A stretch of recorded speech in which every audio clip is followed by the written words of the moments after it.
বিসমিল্লাহির রহমানির রহিম। আমাদের ফেনী দাগনভূঞা ব্যাকের বাজার থেকে বটতলা যাবার যে সড়কটি, এটার কাজ মোটামুটিভাবে আজকেও চলতেছে। আজকে মনে হচ্ছে যে আমাদের এখানে ব্লগ দিবে।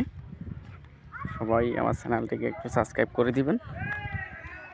আমি আপনাদেরকে দেখাইতেছি।